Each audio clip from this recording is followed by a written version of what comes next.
Mara Lowe pressed her forehead against the cool window of the rental car as Grand Teton's jagged peaks rose against the late afternoon sky. She tried to smile when Evan squeezed her knee, but the expression didn't settle, just like the silence that had followed them from Jackson to the gravel pull-off. They hadn't argued, but something in Evan's clipped replies and her hesitant smiles hinted at tension neither dared name. When they stepped out, the air was thin and cold. Mara inhaled deeply, hoping the mountain breeze might clear what had been building between them. Evan tightened the straps of his backpack and nodded toward the trailhead. "Ready?" he asked. She forced a grin. "Yeah." A park ranger stood near the map board, his reflective vest catching the fading light.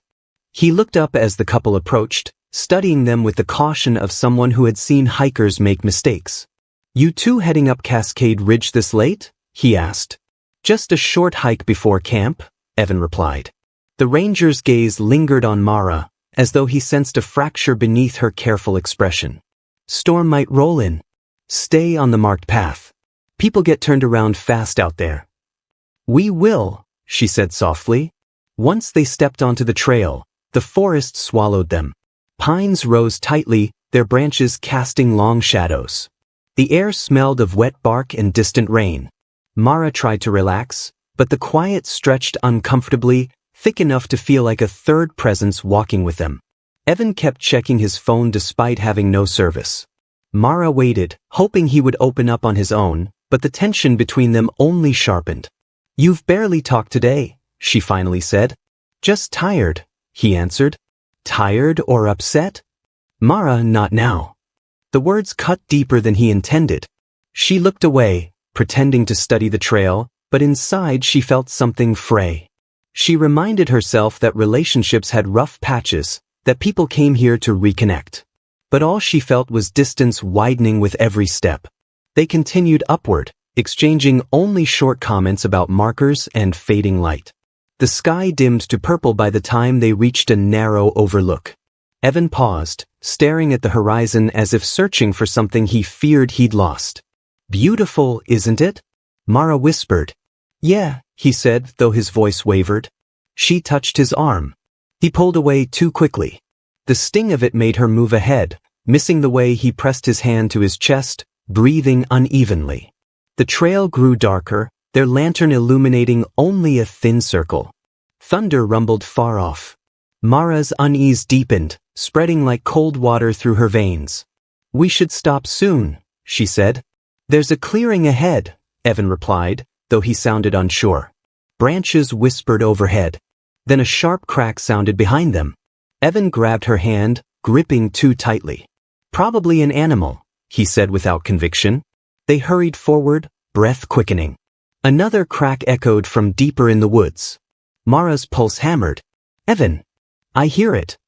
As they pushed onward, the noises grew stranger, soft scuffs, a dragging sound, something that resembled breathing but too deep, too slow to belong to any animal Mara knew. She felt the hair rise on her arms. Evan kept glancing over his shoulder, each look longer than the last, as though he expected something to step into the lantern light at any moment. The clearing finally opened before them, dim and silent. Storm clouds smothered the moon. Evan set his pack down, his hands trembling harder now. "We'll camp here." But neither moved to set up the tent. Mara felt watched, as though dozens of unseen eyes hid between the trees. Both turned at the same moment toward the tree line, where something shifted between the trunks, slow and deliberate. "What is that?" Mara whispered. Evan didn't answer. His jaw clenched, breath shaking. The forest seemed to hold its breath, waiting as the night deepened silently. And by morning, when the ranger returned to check the trail, the clearing was empty. No tent, no backpacks, no footprints. Only the heavy quiet of the woods remained, as if Mara and Evan had never stepped onto the path at all. Something about the couple he'd watched disappear onto the Cascade Ridge Trail kept pulling at him like a loose thread. He'd seen plenty of hikers, tourists, thrill seekers, couples pretending nature could fix what they refused to confront. But something in Mara and Evan's eyes had stayed with him. Mara looked like she wanted to say something but couldn't. Evan looked like he was listening for something none of them could hear. By morning, when their car still sat untouched in the gravel pull-off, Callum felt his stomach drop. He radioed in the overdue hiker's report. Search teams were deployed within the hour. The sky was steel gray, clouds hugging the peaks, and the air carried the kind of tension that made animals hide early. Callum led the first sweep, moving along the same trail he had watched the couple take. Every step felt heavier, as though the forest itself knew something it wasn't ready to reveal. They didn't get far, one of the younger rangers muttered. Callum wasn't so sure. He studied the ground, the brush, the spaces between trees. Stay sharp. They didn't look prepared for nightfall. He didn't mention the other detail, the way Evan had tightened Mara's straps for her, movements stiff and mechanical, or the way Mara kept glancing at the ranger station as if hoping he would stop them. Half a mile in, the dogs started acting strange. They kept circling one patch of ground near a bent pine, whining, tails low. Callum crouched beside the tree. The bark was scraped violently, long claw-like gouges trailing down the trunk. Not bare marks, those he recognized instantly. These were too narrow, too repetitive, like someone, or something, had dragged a sharp object vertically with unsettling precision. Animal? A volunteer asked. Callum shook his head. Not one I know. He felt the air shift as if the forest exhaled. They continued deeper. Halfway to the overlook, Callum spotted the first footprint. Then another. Then a series forming a perfect circle around a large rock formation jutting from the earth like a broken rib. The prints overlapped, pacing, doubling back, spiraling as if someone had walked in circles for a long time. Mara's size? The volunteer offered. No, Callum said quietly, touching the indentation. These are bigger. Evan's, most likely. Why would he walk around a rock over and over? Callum didn't answer, because he didn't like the possibilities forming in his head. One of the dogs barked sharply. Something fluttered against the wind. A piece of paper. Callum picked it up slowly. A map. Crumpled. Dirt-stained. Torn along one edge. And on the back, written in jagged strokes, was a message that made the forest go silent. Don't trust her. Callum's pulse thudded. The writing was frantic, the kind that came from shaking hands. Her, a volunteer whispered. Mara. Callum stared at the words. He remembered how Evan had avoided making eye contact. How he had answered too quickly, too sharply. But he also remembered Mara's expression, a quiet fear trying to stay hidden. Bag it, Callum said. His voice sounded thinner than usual. They continued searching. The trail grew darker as storm clouds gathered overhead. A low rumble echoed across the ridge. The air smelled like lightning waiting to strike. Sir, another ranger called. Callum hurried over. Beneath a deadfall log, half buried in mud, lay a torn strap from a backpack. And beside it, dried blood, a small smear no bigger than a thumbprint, but unmistakable. Callum felt dread bloom in his chest. It's fresh, the ranger murmured, kneeling. Within 12 hours. Which meant the couple hadn't vanished immediately after sunset. They were still alive, for a while. A sharp wind swept through the trees, rattling branches like bones. Callum looked downhill, into the thick dark of the forest, feeling watched. He folded the strap into an evidence bag, forcing himself to stay steady. We widen the search grid. This just turned from a missing person's call to something else. But as he looked again at the map and the frantic message, he couldn't silence the question twisting inside him. Who was Evan warning them about? And why had Mara looked like she wanted to run, even before the trail swallowed her whole? Evan's message, don't trust her, echoed in Ranger Callum's mind long after the search grid expanded. The forest felt different now, heavier. But the tension didn't begin on the mountain, it had started long before Mara and Evan ever stepped on that trail. 2 nights before the trip, Mara stood alone on her apartment balcony, phone glowing in her trembling hands. The city lights blurred beneath her, but her focus stayed fixed on the thread of messages she wished she had deleted sooner. Unknown number, you can't pretend this didn't happen. Unknown number, he deserves to know. Unknown number, you can't run forever, Mara. She locked her phone quickly when she heard footsteps behind her. Evan leaned against the doorframe, shirt wrinkled from another sleepless night. His eyes were shadowed, studying her like he was trying to read thoughts written on her skin. "Who was that?" he asked, too casually to be honest.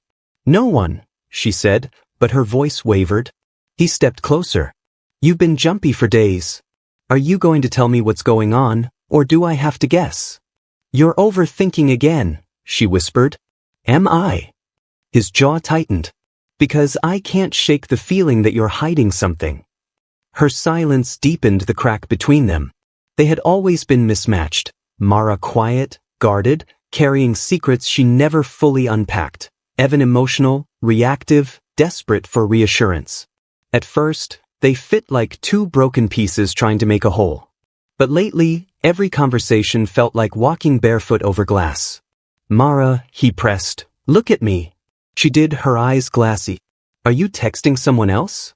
She shook her head. "It's not like that." "Then what is it?" She swallowed hard. "I'll explain after the trip. I promise." Evan let out a bitter laugh. "So I just have to trust you blindly while you hide things from me?" "I'm not hiding." "Yes, you are." The argument spiraled, growing sharper with each turn. Mara tried to pull back, to calm him, but Evan's mind had already moved to darker places. His insies wasn't born only from insecurity, there was something else feeding it, something unnamed. That night, after she fell asleep on the couch, Evan sat alone at the kitchen table. His phone screen glowed with searches. How to track a phone. Signs someone is lying. What to do if your partner is cheating. He hated himself for looking. But the fear gnawed at him. The fear of losing her, the fear of being made a fool, the fear that the truth, whatever it was, would shatter everything. When dawn came, they avoided each other's eyes. Neither wanted to cancel the trip, though both secretly hoped the other would. But they packed their bags anyway, stuffing tension between hiking boots and protein bars. On the drive, silence became a third passenger. Mara stared out the window, replaying the messages in her mind. She had deleted newer ones, but the earlier ones clung to her memory, urgent, relentless. Unknown number, if he finds out from someone else, it'll be worse. Unknown number, tell him the truth before the truth finds him first. Every time Evan glanced at her, she shifted in her seat, clutching her phone like a shield. When they reached the mountains, the silence turned thick enough to choke on. Callum, the ranger, had seen it immediately. The distance. The stiff body language. The unsaid words. And then they stepped into the forest.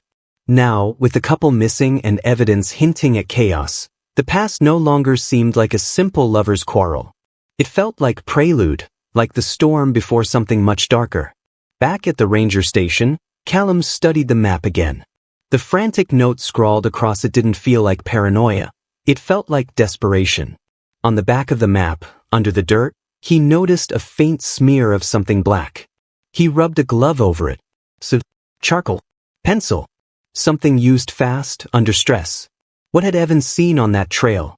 Or, what had Mara done? The search coordinator stepped into the room. "Callum, we found something else," she said, her expression grim. "You need to see this." He followed her outside.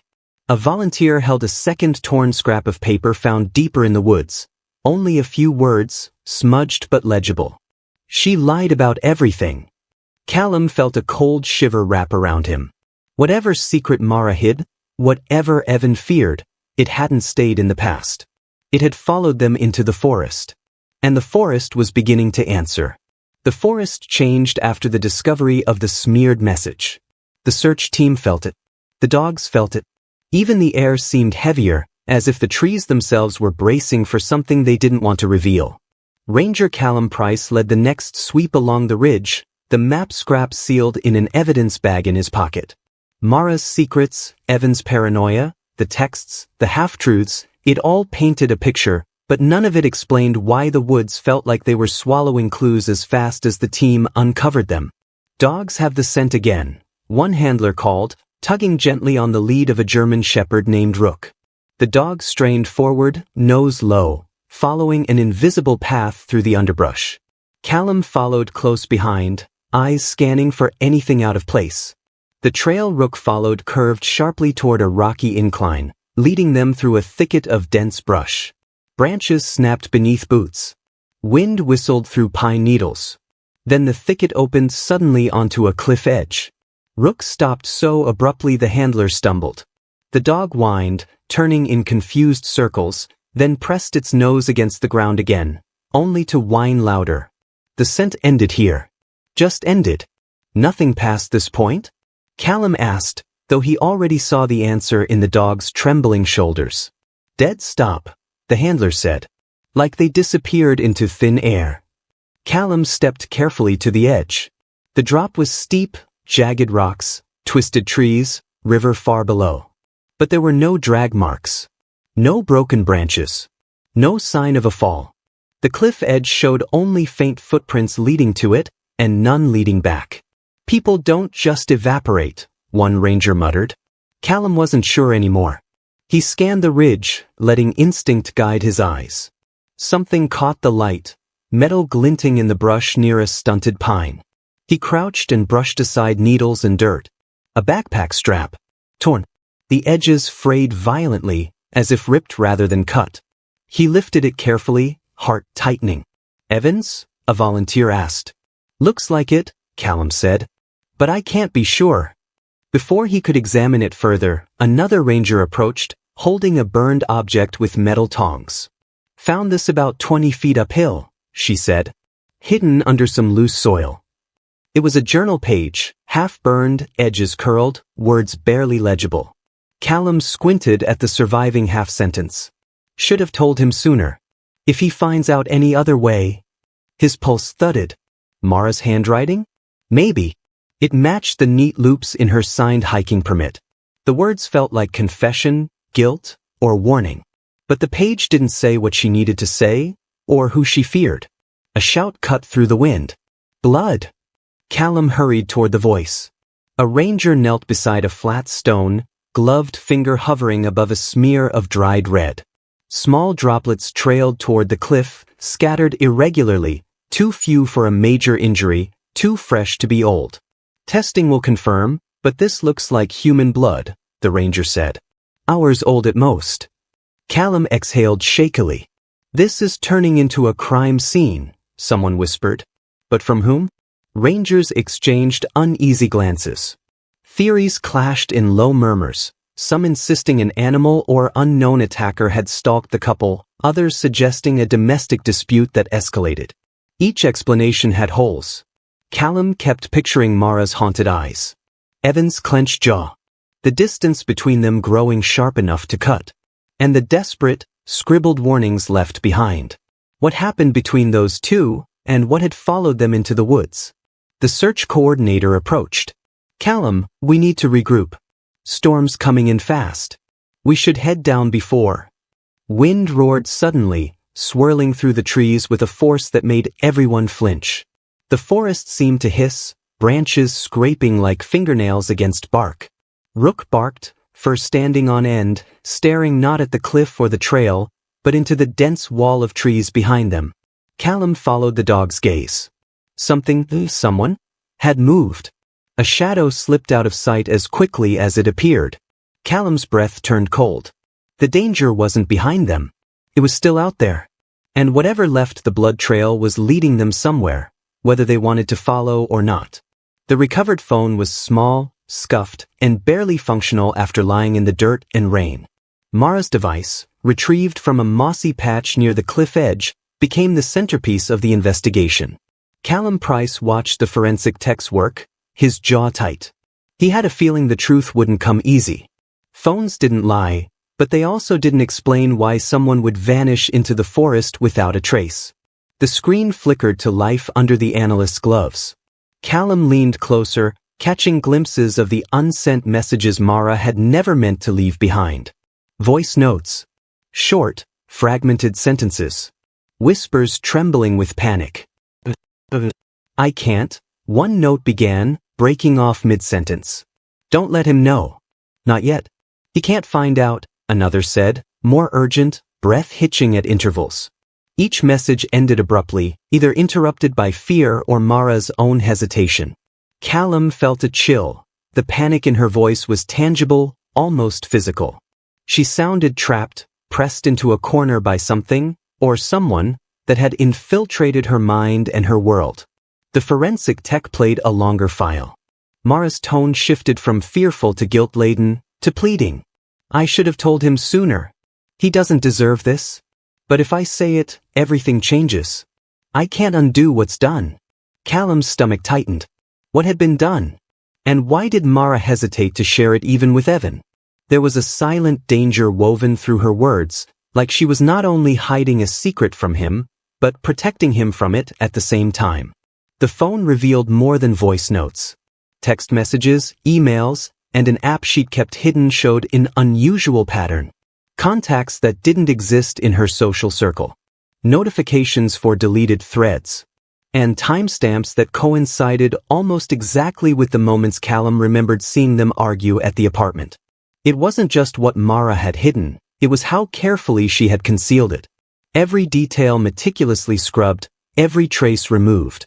Except, of course, for the things she had forgotten. The voice notes, the frantic scribble on the map, the half-burned journal page found near the cliff. Then the analysts turned to Evan's phone. And the picture darkened further. His last search history included Grand Teton disappearances, couples vanishing in the wilderness, signs of psychological breakdown in isolation. How long can humans survive in caves without food or water? Callum felt the hairs rise on the back of his neck. These were not idle searches. They weren't the curiosity of a tourist hoping to avoid danger. Evan had been planning, or at least anticipating, a worst-case scenario. And the timing suggested he had known, or feared, that the danger wasn't coming from the forest alone. The tech handed Callum a note from the phone. Evan's typed message draft read, partially composed and never sent. If she betrays me, I don't know what I'll do. I need to know she's honest. I can't let this happen again. Callum's hands clenched into fists. The line between protector and predator was blurring. Had Evan feared Mara's secret, or had he already taken steps that ensured they'd vanish together? And Mara, poor Mara, was she hiding the truth to protect herself, him, or something neither could understand yet? The forest outside the station seemed to lean in, silent, holding its secrets tight. Every unanswered question, every cryptic note, every unspoken fear folded together into a puzzle that had grown impossibly complex. Callum looked at the data again. The couple had disappeared on a Friday evening. The cliff trail showed signs of disturbance, blood, and scraps of journal. Mara's voice notes painted a picture of fear and guilt. Evan's searches suggested premeditation or paranoia. And then there was the unspoken, what neither could say aloud, what the forest seemed to have absorbed from their every glance, argument, and hurried step. Something had been waiting for them.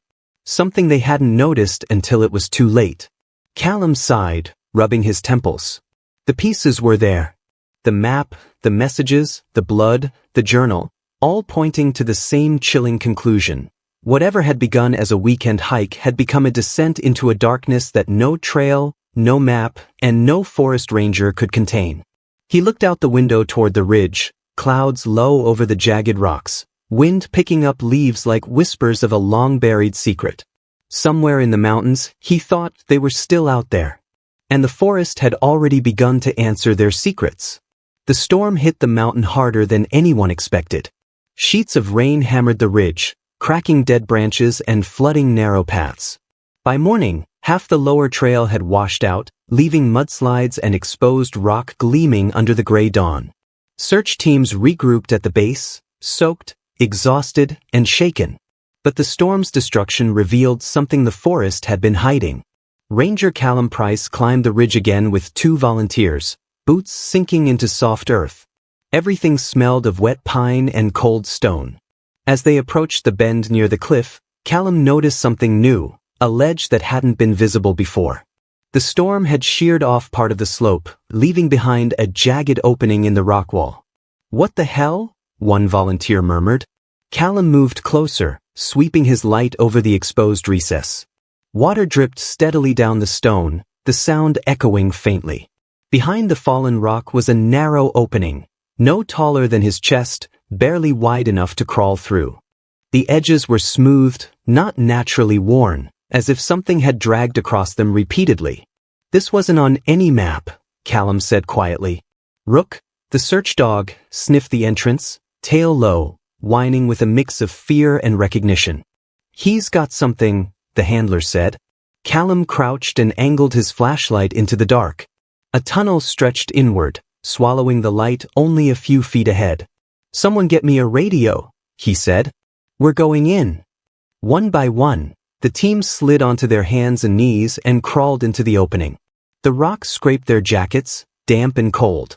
The air grew stale quickly, tinged with smoke, old sweat, and something metallic. Then the tunnel widened into a chamber. Callum stood slowly, breath-catching. There were signs of life, recent life. 2 bowls, licked clean, sat beside an extinguished fire pit filled with damp ash. 2 blankets were spread out on the uneven ground, still carrying the shape of bodies that had lain there. A small stack of rocks formed a makeshift shelf holding a dented thermos, a broken flashlight, and a torn piece of fabric that looked like part of a jacket. Callum's chest tightened. They were here, he whispered. Mara and Evan were alive after the first night. But the strangest thing wasn't the camp.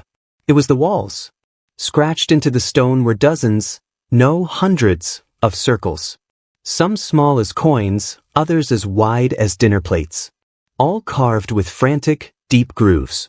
Some overlapped in dizzy, chaotic layers, forming spirals that seemed to pulse in the dim light.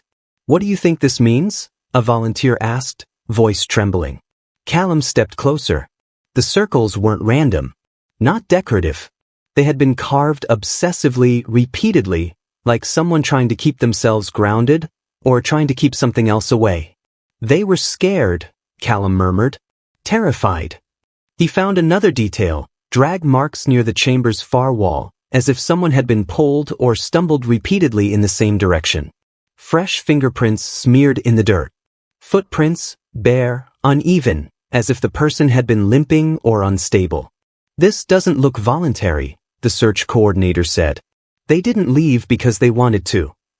Callum felt the same cold dread from earlier tighten around him again. The burned journal pages. The frantic messages. The blood. The shadows moving in the trees. Everything pointed to desperation. But not just theirs. Rook suddenly growled at the dark corner of the cave, hackles rising. The dog backed up, tail tucked, eyes locked on a narrow crevice leading deeper underground. Callum raised his light. The beam vanished into a black slit in the stone, too narrow to enter, but wide enough for something to watch from. A gust of cold air pushed from within, carrying a faint echo that sent shivers down every spine in the cave. One volunteer whispered, "We're not alone down here." Callum stepped back, heart hammering. The couple had survived here. But they weren't hiding. They were being kept. And whatever kept them had never left. The revelation of the hidden cave should have changed everything, yet instead it marked the point where the investigation began to wither. For a few brief weeks, the discovery electrified the search teams, proof that Mara and Evan had been alive, together, after vanishing from the trail. But once every inch of the cave was catalogued and no further clues emerged, momentum slowed, then staggered, and finally collapsed under the weight of too many theories and too little truth. The storms of early autumn sealed the narrow entrance once more, as if the mountain itself wanted the site forgotten. And slowly the world obliged. 2 years passed. National headlines that had once screamed their names moved on to fresher tragedies.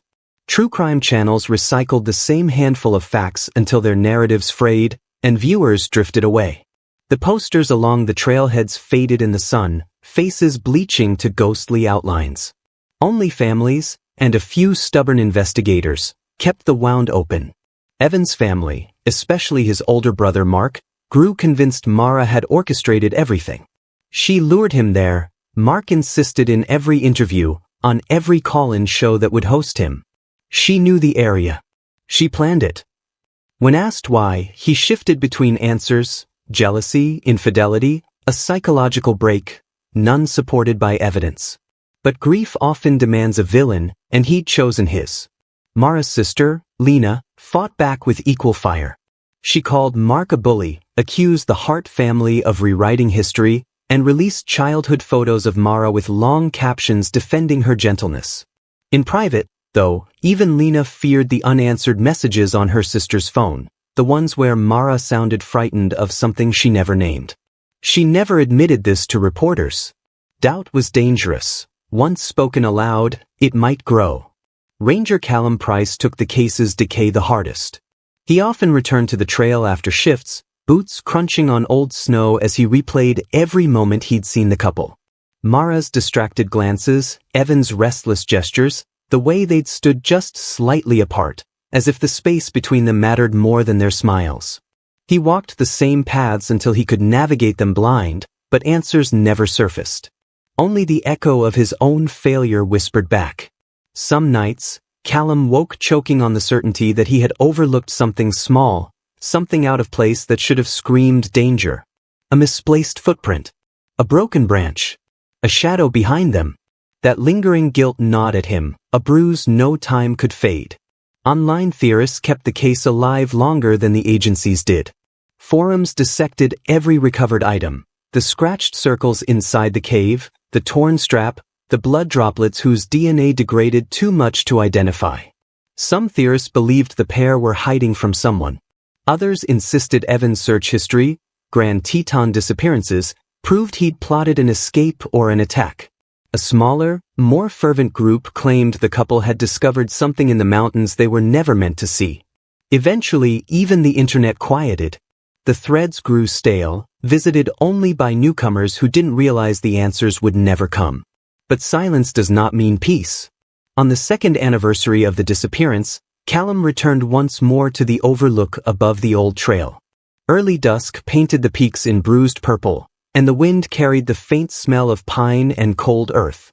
He knelt, running his fingers over the rocky ground, feeling foolish for expecting anything to change. Then his hand brushed something soft.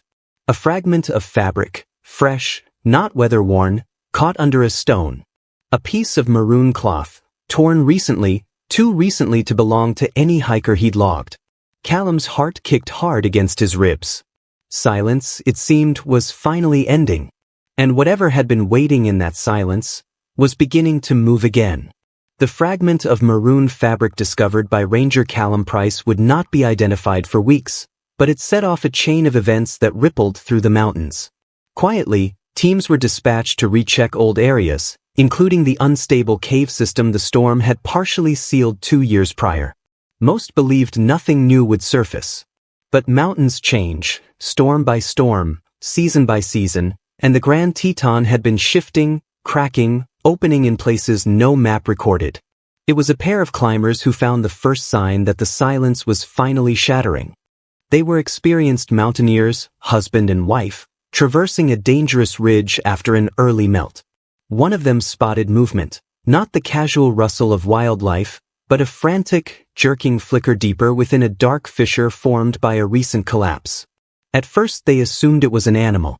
But then came the sound, a hoarse, broken attempt at speech, more like a sob crushed into a whisper. They backed away, radioing authorities. By nightfall, search and rescue teams surrounded the new opening. The air was icy and damp, carrying something sour and metallic from the depths. Rangers strung lights, lowered sensors, and sent in a small drone. The camera cut out 40 seconds in, after flickering across what looked like a human hand dragging across stone. The rescue team entered at 2:17 a.m. Within 10 minutes, they radioed for medical reinforcement. Within 20, the world as it knew the case would change forever. Mara Lowe was the first they carried out. At least, that's who she was identified as. Her body was skeletal, her hair matted to her skull, her skin gray with cave dust. She screamed when exposed to the headlamps, thrashing so violently 2 rescuers lost grip of the stretcher. They covered her eyes, but she shrieked anyway, wild, animalistic, as if the light itself was a blade slicing through her. Evan Hart followed minutes later. He was worse. He clawed at the cave walls, refusing to be touched, moving with panicked, jerking motions. It took 3 men to restrain him long enough for sedation. His lips were cracked, bleeding. His hands looked torn open, raw from digging into stone. He muttered constantly, voice shaking, words disjointed, and whispered toward something behind rescuers rather than at them. Neither recognized their names. Neither seemed aware they'd been gone for 2 years. News spread within the hour. By sunrise, helicopters circled the site, broadcasting the impossible. Lowe and Evan Hart had been found alive inside a cave system believed fully explored and sealed. Families were flown in. Reporters lined the perimeter. And online communities resurrected threads that had been dormant for years, now exploding with theories. Mara and Evan were transported to a specialized medical center. Their conditions stunned doctors. Severe malnourishment, extreme sensory trauma, strange scars on their arms and backs, thin, circular, almost patterned. Dirt packed beneath their nails. No signs of long-term dehydration, which puzzled everyone. They had clearly been surviving on something. But water had not been accessible in the known sections of the cave. Worse were their behaviors. Both refused light. Even the dimmest lamps provoked shrieking fits, so medical teams worked under darkness tinted red. Mara curled into corners, hissing when approached, eyes wide as if she still saw the cave ceiling above her. Evan whispered frantically at empty spaces in the room, insisting they're still here, though he could never explain who they were. The first time a nurse attempted to clean the dirt from Evan's hands, he let out a guttural sound no one thought a starving human could produce. Mara reacted instantly, sprinting across the room despite 4 lines, knocking over equipment, slamming herself between the staff and Evan with a ferocity that stunned everyone. It took sedatives to calm them, though even unconscious they twitched as if fighting unseen restraints. Medical personnel noted something even stranger. Both possessed an acute awareness of each other's movements. If one stirred, the other's breathing changed. If one cried out, the other reacted before waking. A bond, the staff whispered. Or trauma. Or something else entirely. Ranger Callum Price visited the hospital the day after their rescue. When he stood outside their window, both Mara and Evan froze mid-motion, as if sensing him without looking. Slowly, they turned their heads toward the glass in perfect unison. And then, in identical raspy voices, they spoke a single word. Back. The doctors, watching from behind, exchanged uneasy glances. Because neither had been informed how they were found, or where rescue teams had pulled them from. During the first 72 hours of isolation, Mara and Evan were kept in separate, lightless rooms, monitored through infrared cameras that revealed only their silhouettes trembling on narrow beds. Doctors hoped distance would stabilize them. Instead, the separation seemed to unspool whatever fragile thread held them together. Mara stopped eating. Evan began clawing at the padded walls. Their heart rates spiked at the same moments, as if reacting to the same internal storm. On the 4th night, Mara finally spoke. A nurse had entered her room to adjust and whispering reassuringly that she was safe. Mara's voice rose from the darkness, hoarse, weak, but lucid. Safe from what? She asked. It was the first coherent sentence since the rescue. Mara sat up slowly, every movement aching. We weren't alone, she said. We were kept. At nearly the same moment, in the room across the hall, Evan stirred. He pressed his forehead to the wall. It followed us, he murmured. Into the cave. It waited for us to stop screaming. The medical team documented everything, comparing timestamps. The 2 statements didn't align perfectly, yet each held a chilling overlap, suggesting a third presence. Specialists discussed trauma-induced hallucinations. But even they couldn't explain how Mara and Evan, without contact, referenced the same captor. When questioned further, Mara's memories fractured. She described cold hands pulling them deeper whenever they tried to escape, whispered instructions etched into stone, long stretches when Evan vanished, only to reappear with no memory. It made us draw the circles, she said. Said we had to finish them. The doctor asked who did us. Mara opened her mouth, but only a trembling breath escaped. If I say the name, it listens. Evan's recounting differed yet echoed hers. He recalled a shadow moving without sound, a figure he sensed but never saw. Sometimes behind me, he whispered. Sometimes inside the walls. When pressed, he contradicted himself, insisting Mara guided him in the darkness. Moments later, he claimed he had been alone. Yet the details always circled back to the same truth. something else had been there. The contradictions frustrated investigators. Trauma could distort memory, but rarely synchronize between two isolated people. Ranger Callum returned to sit behind the observation glass, listening to the recordings again and again. The word they'd spoken in unison, back, haunted him. Had he missed signs in the forest? Or were they projecting their terror onto the wilderness? On the 7th day, the medical team allowed Mara and Evan a controlled reunion. They hoped seeing each other might steady their memories. Lights dimmed to red. Restraints ready. When the door opened, Mara and Evan froze, not with joy, but with a sharp, uneasy recognition. Slowly they approached. Mara lifted a shaking hand to Evan's cheek. "It didn't follow us here," she whispered. Evan's eyes filled with tears. "Then why can I still hear it?" Silence settled. Even the doctors held their breath. In the hours that followed their reunion, doctors observed a strange synchronization between them. Their breathing patterns matched.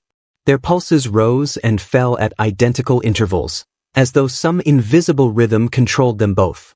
During one evaluation, Mara abruptly covered her ears, insisting she heard scratching from deep underground.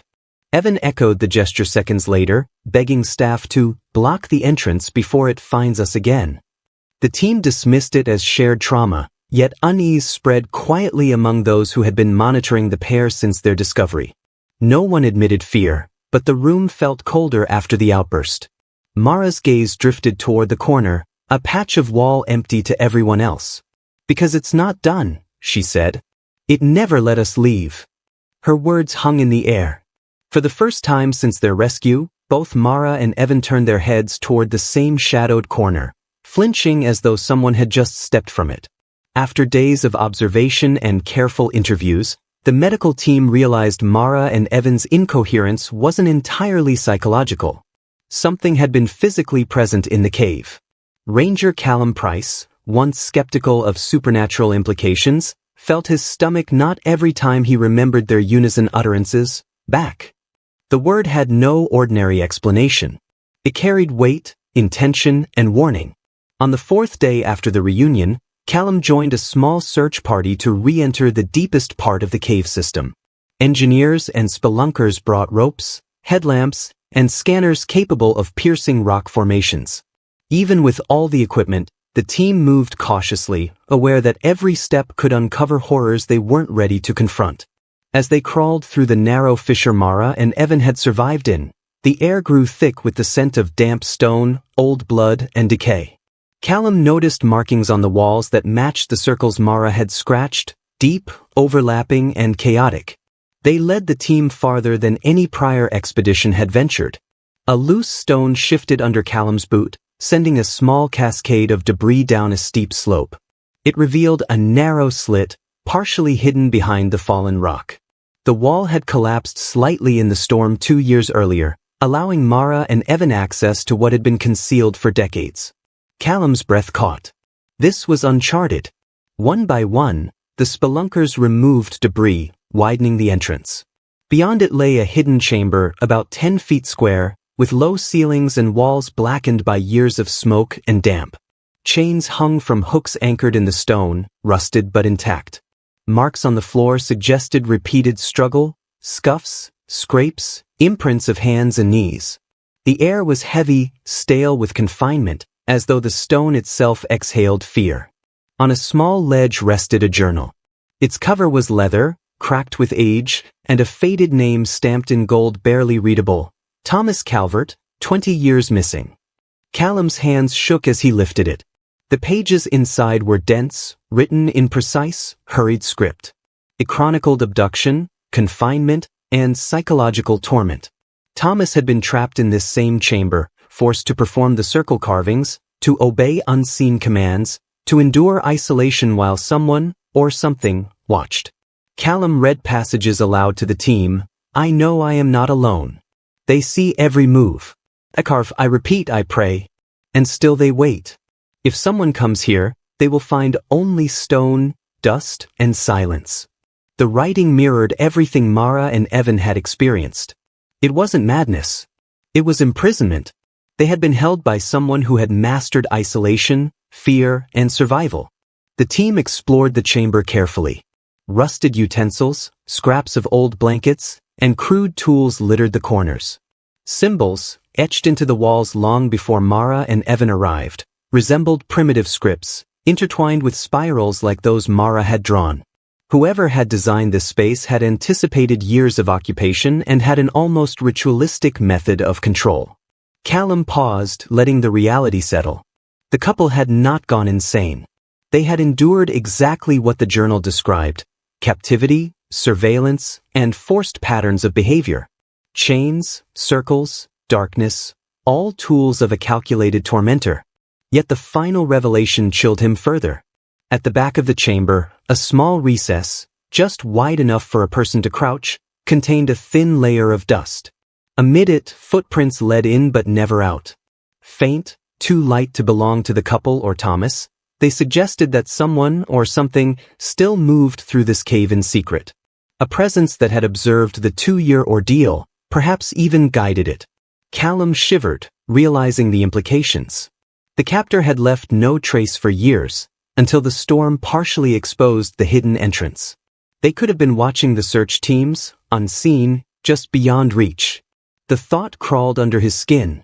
Every move through the cave, every sound, could have been anticipated. The medical team, historians, and searchers gathered evidence meticulously, documenting the chains, carvings, and journal. Yet everyone left the chamber with the same unspoken fear. The captor may still be out there, somewhere, waiting, watching. As the team ascended back to daylight, the cave swallowed shadows behind them. No one noticed the faint scrape along the ceiling of the hidden chamber, subtle, deliberate, like someone had just shifted their weight. And in the forest outside, the wind whispered through pines as if carrying a silent message to anyone who dared approach the Grand Teton's darkest depths. Mara and Evan had survived. But the prison that held them, designed centuries or decades before, had not entirely let go.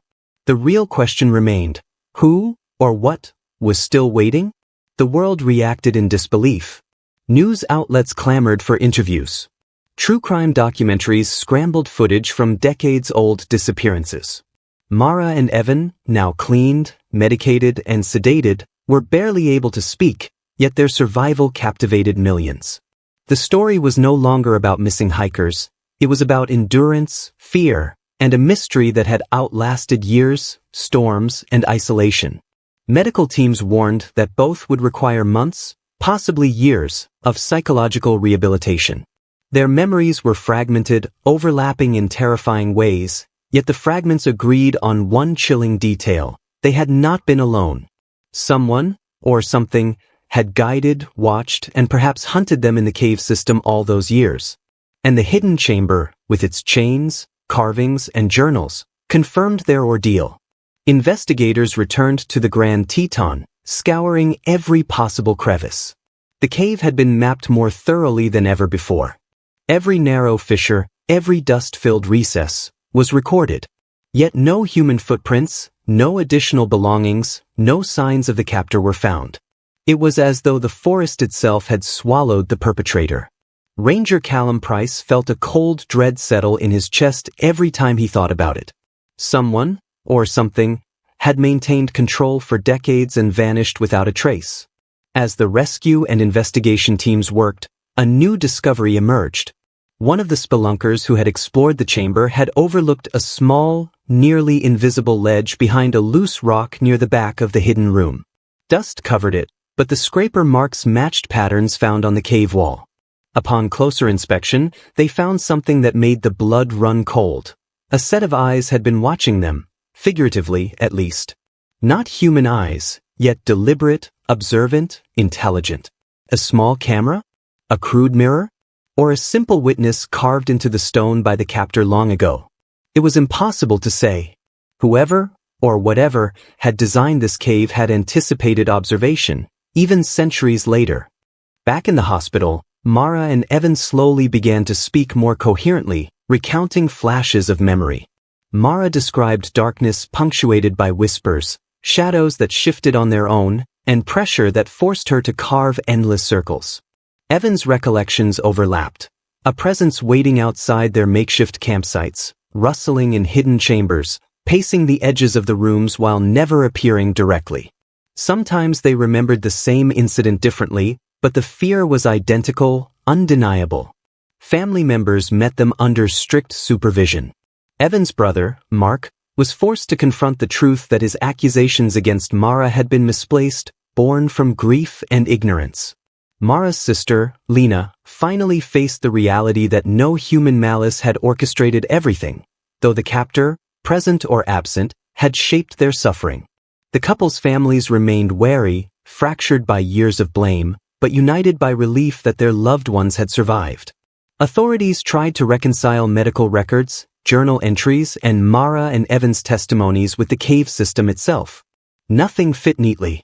Psychological trauma explained part of their behavior, but the physical evidence, scratches, chains, and journals, confirmed a deliberate, methodical confinement. The Grand Teton had been hiding a secret for decades, and for all they knew, it still held its final witness. Callum returned to the overlook where he had first watched Mara and Evan disappear years earlier. The sun had dipped behind the peaks, casting long shadows over the forest. The wind whispered through the trees, carrying the faint scent of wet stone and pine sap. In the dim light, he swore he saw a flicker of movement deep in the treeline, too quick, too deliberate to be a deer or fox. His stomach turned. Somewhere, someone, or something, had watched all along. Perhaps it had never left. Perhaps it had been waiting for the right moment to strike again. And perhaps the Grand Teton itself would always hold a hidden witness, keeping secrets in shadows, behind stone, and deep inside its labyrinthine caves. Mara and Evan were safe for now. The world could only speculate, theorize, and remember. But the hidden witness remained. Silent, patient, observing every step. And the mountains waited, untouched, indifferent, eternal.